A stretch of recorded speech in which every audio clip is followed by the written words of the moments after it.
Alors, pour créer un nouveau document, on a trois façons de faire. Donc, la première qui est avec le nouveau panneau ici qu'on a quand on ouvre Photoshop, qui n'existait pas dans les versions d'avant, qui nous offre un bouton ici pour créer un nouveau document. On a aussi la possibilité d'aller dans Fichier, cliquer sur Nouveau ou encore d'utiliser le raccourci clavier CTRL-N.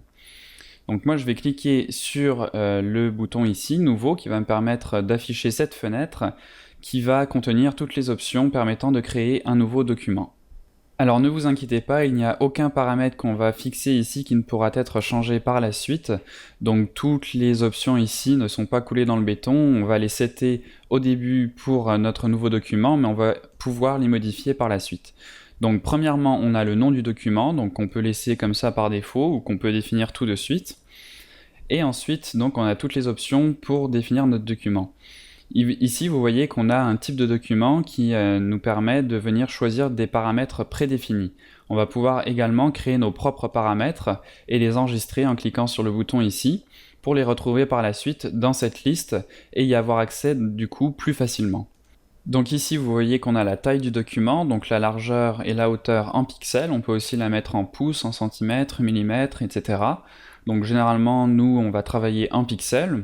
Et vous voyez qu'ici, on a la résolution donc en pixels par pouce, donc par exemple 72. Les modes de couleur, donc est-ce qu'on veut être en niveau de gris, en RGB, donc red, green, blue, rouge, vert, bleu, CMJN, donc cyan, magenta, jaune, noir, etc. Donc différents formats pour différents types de travaux, et est-ce qu'on veut également travailler en 8 bits, en 16 bits ou en 32 bits. Le contenu de l'arrière-plan, donc ça c'est par défaut le calque qui va être créé quand on va créer un nouveau document. Est-ce qu'on veut qu'il soit blanc, qu'il soit d'une couleur d'arrière-plan qu'on va pouvoir définir ici, ou qu'il soit carrément transparent. Donc tout ça, comme je vous dis, c'est pas forcément très important pour l'instant. Je vais quand même mettre une taille de 1920 par 1080 pour la largeur et la hauteur, m'assurer que je suis bien en pixels. Généralement, je me mets en RGB 8 bits avec un arrière-plan blanc, donc ça c'est les valeurs par défaut. Donc je fais vraiment juste changer la valeur de ma largeur et de ma hauteur en pixels, et je clique sur OK pour créer le nouveau document. Donc voilà mon nouveau document qui s'est ouvert, et vous voyez que, comme prévu, l'arrière-plan est donc blanc, comme nous l'avions défini dans la fenêtre pour créer un nouveau document.